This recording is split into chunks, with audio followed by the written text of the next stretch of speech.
La première question de l'exercice doit montrer que Vk égale 0 si K impair, Vk égale 2 sur K plus 1 cos Kθ si K est pair. Je vous rappelle, Vk, c'est l'intégrale moins 1 à 1, t à la puissance K, cos Kθ dt. Je calcule V indice K.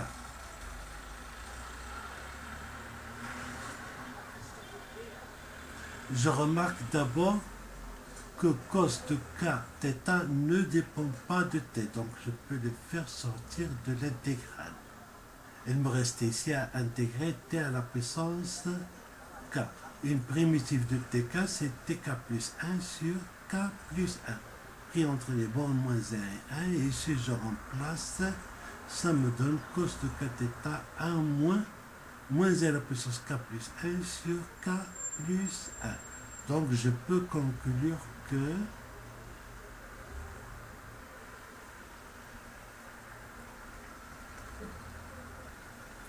si k est impair, k plus 1 il est pair, moins 1 à la puissance un nombre impair, ça donne 1. 1 moins 1 c'est 0. Dans ce cas, Vk égale à 0. Et si k est pair, k plus 1 est impair, moins 1 à la puissance k plus 1, ça me donne moins 1. Moins 1, c'est 1. 1 plus 1, c'est 2. Donc ça me donne 2 sur k plus 1, cosinus de kθ. Dans la deuxième question de l'exercice, on me demande de montrer que Pn est égal à phi plus Gn. Je vous rappelle que n appartenant à grand n et t appartenant à l'intervalle moins 1 et 1. Phi de t a cette expression. Gn de t, ça c'est l'expression de Gn de t. Pn de t, c'est somme de k égale à 0 jusqu'à n t à la puissance k cosinus de k θ.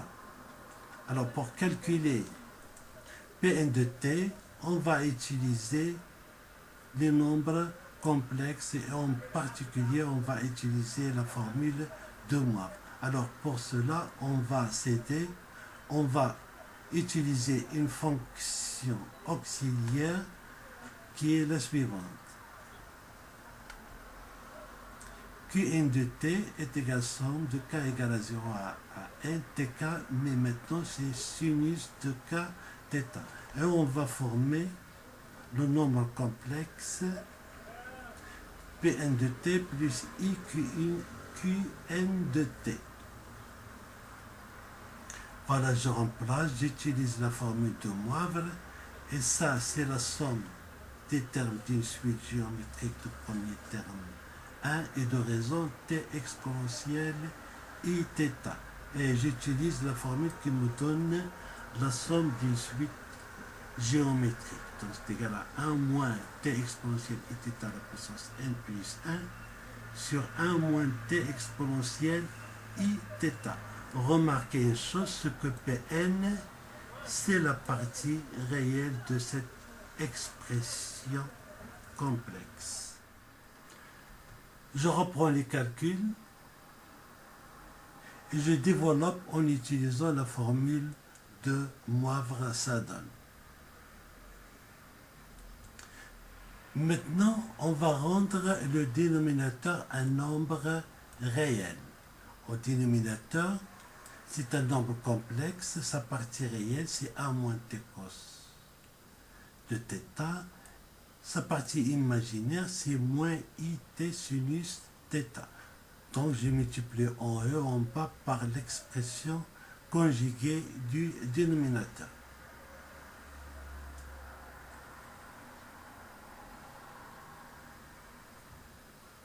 L'expression conjuguée, au lieu de moins, j'ai mis ici un plus. Au dénominateur, j'obtiens cette expression. Et si je développe l'expression du dénominateur, ça me donne.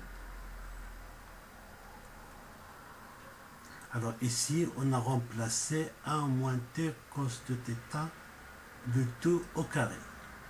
Remarquez ici que je peux mettre t carré en facteur. Il me reste entre parenthèses cos carré plus sinus au carré qui est égal à 1. Ça me donne en fait est égal à 1 moins 2t cos de θ plus t carré. Alors pour simplifier les calculs, on va juste calculer Pn de t qui est la partie réelle de l'expression qui est ici.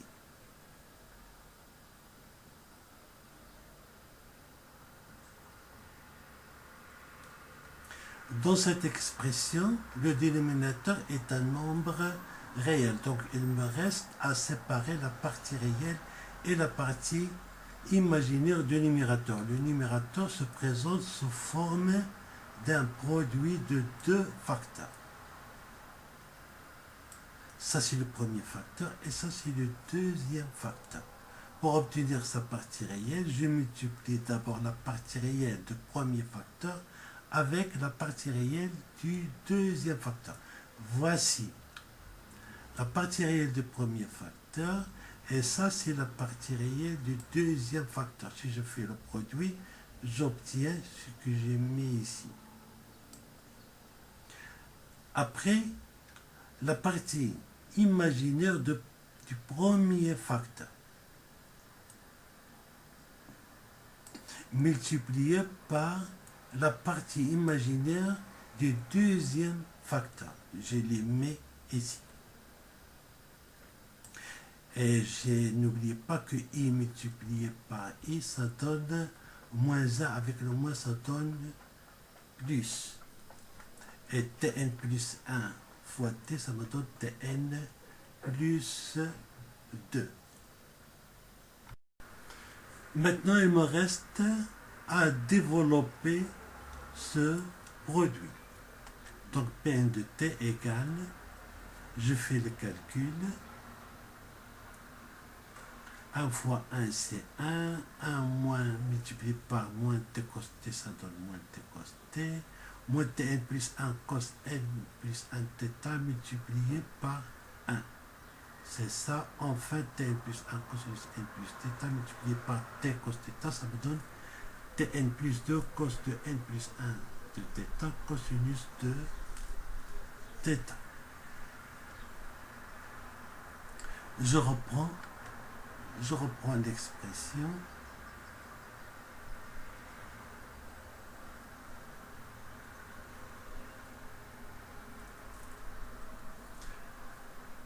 Et je remarque que je peux mettre tn plus 2 ici en facteur.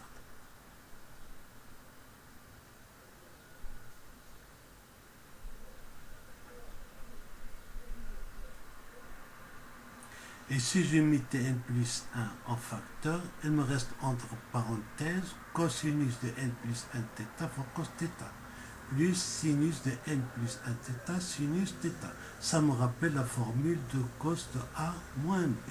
Cos de a moins b, c'est cos a cos b plus sinus a sinus b. J'applique.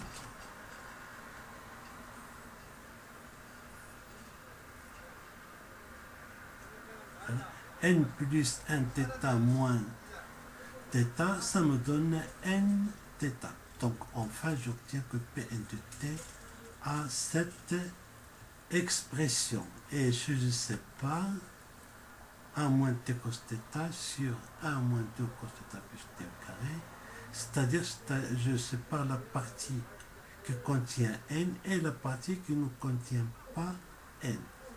Donc j'obtiens enfin que Pn de t, et je reconnais ici, ça c'est phi de t, et ça c'est Gn de t. Donc je peux écrire que Pn de t est égal à phi de t plus Gn de t. C'est-à-dire, Pn est égal à phi plus Gn. Remarquez une chose, c'est que phi ne dépend pas de n. Dans la troisième question,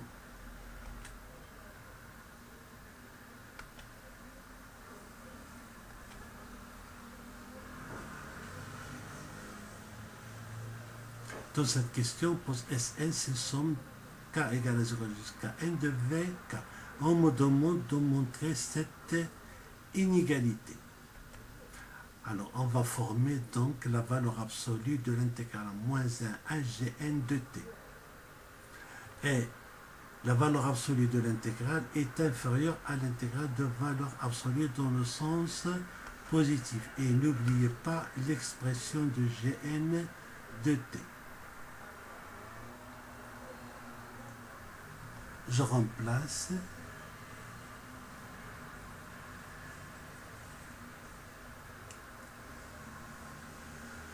D'abord, on va s'intéresser à 1 moins 2t cosinus de t plus t carré.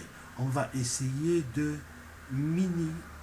minorer cette expression. Alors, on va poser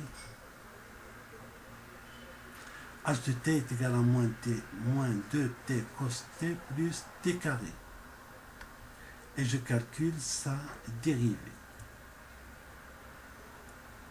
Je remarque que la dérivée s'annule en t égale à cos de θ. Et je peux maintenant affirmer que h prend une valeur minimale en t est égal à cos de θ.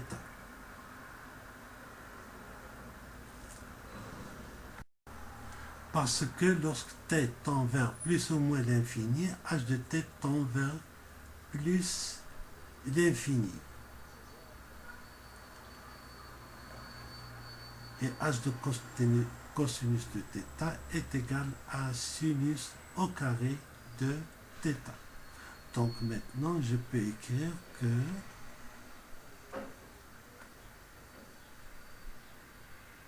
sinus au carré de θ il est plus petit que 1 moins 2t cos θ plus t au carré, et ceci pour tout t appartenant à l'intervalle moins 1 et 1.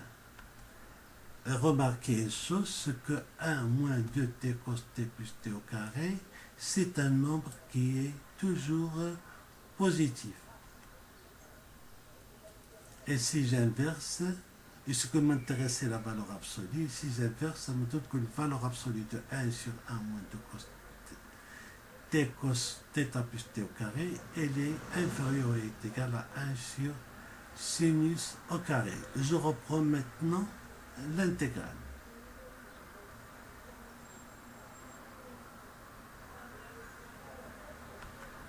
J'écris donc que n'oubliez pas que θ ne dépend pas de t, donc on peut toujours le faire sortir de l'intégrale. Il me reste ici la valeur absolue de tn plus 2 cos nθ moins tn plus 1 cosinus n plus 1 de θ. Et je sais que la valeur absolue de la somme est inférieure à la somme des valeurs absolues.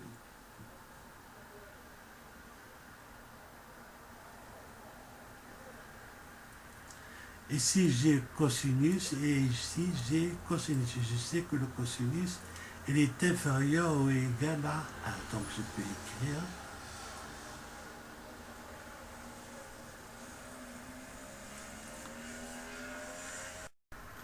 pour calculer ces deux intégrales, je peux par exemple séparer le cas où t est positif et le cas où t est négatif. Mais je peux faire la remarque que la fonction ici à l'intérieur de l'intégrale, c'est une fonction qui est PA. Et j'intègre sur un intervalle qui est symétrique par rapport à 0. Donc je peux écrire que c'est 2 fois l'intégrale de 0 à 1 de tn plus 1 plus de dt. C'est-à-dire il suffit d'intégrer de 0 à 1 et de multiplier par 2. Même chose pour le deuxième intégrale. Et si je fais le calcul de ces deux intégrales, ça me donne Tn plus 2, une primitive de Tn plus 2, c'est Tn plus 3 sur n plus 3. Tn plus 1, c'est Tn plus 2 sur n plus 2. Pris entre les bornes 0, 1 et ici le 0, 1. Et si je fais le calcul, ça me donne ces 2 fois 1 sur n plus 3 plus 1 sur n plus 2. Lorsque je remplace par 0, ça donne 0. Donc, si je remplace enfin dans notre intégrale, ça me donne que la valeur absolue de l'intégrale moins 1 gn de t dt, elle est inférieure à 2 sur sinus au carré, facteur de 1 sur n plus 3, plus 1 sur n plus 2, ce qu'il fallait démontrer. Dans la même question, on me demande de déduire que Sn est une suite convergente et que limite de Sn quand n tend vers plus l'infini, c'est l'intégrale de moins 1 à 1 phi de t dt. Je vous rappelle l'expression de Sn, c'est somme de k allant de 0 jusqu'à n de Vk. Et n'oubliez pas que Vk c'est l'intégrale moins 1 à 1 t k cos kt plus dt. Je remplace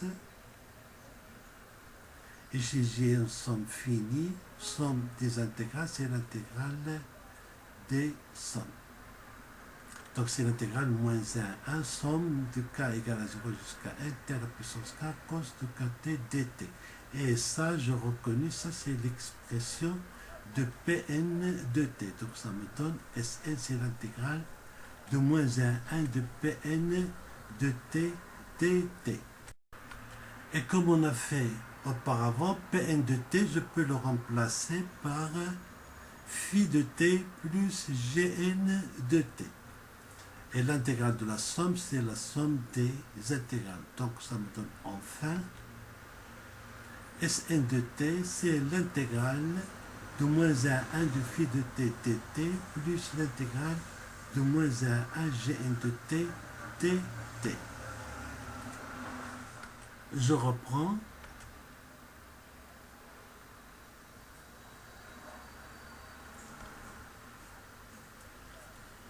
Maintenant, puisqu'on me demande de montrer que limite de Sn quand n tend vers plus l'infini, c'est l'intégrale de moins 1 à 1 de phi de t dt. Donc je vais former la différence Sn moins l'intégrale de moins 1 à 1 phi de t dt en valeur absolue. C'est ça, j'ai écrit donc Sn moins intégrale de moins 1 à 1 phi de t dt est égal, c'est la valeur absolue de l'intégrale de moins 1 à 1 gn de t dt. Et on a déjà traité cette intégrale. Et on a vu que c'est inférieur ou est égal à 2 sinus au carré de t 1 sur n plus 1, 1 sur n plus 3, plus 1 sur n plus 2. Je remarque que lorsqu'on passe à la limite, n tend vers plus l'infini, l'expression qui est ici tend vers 0 lorsque n tend vers plus l'infini. Donc limite de valeur absolue de Sn moins l'intégrale moins 1 à 1 phi de t dt est égale à 0. Donc je peux déduire que ce qui est à l'intérieur de valeur absolue, lorsque n tend vers plus l'infini, tend encore vers 0. C'est-à-dire que limite de Sn est égale à l'intégrale moins 1 à 1 phi de t dt. Et c'est ce qu'on me demande de montrer dans la troisième question de l'exercice. Application, je calcule cette limite lorsque θ est égal à pi sur 2. Cosinus de pi sur 2, c'est 0. Et si je remplace, ça me donne, c'est l'intégrale de moins 1 à 1 de 1 sur 1 plus t au carré dt. Et je reconnais ici une primitive de 1 plus t au carré, c'est arc tangente t près entre les bornes moins 1 et 1. Et si je remplace arc tangente 1, c'est pi sur 4, et arc tangente moins 1, c'est moins pi sur 4. Moins, ça donne plus, ça me donne enfin pi sur 2. Donc je peux écrire que limite de Sn, quand n tend vers plus l'infini, est égal à pi sur 2.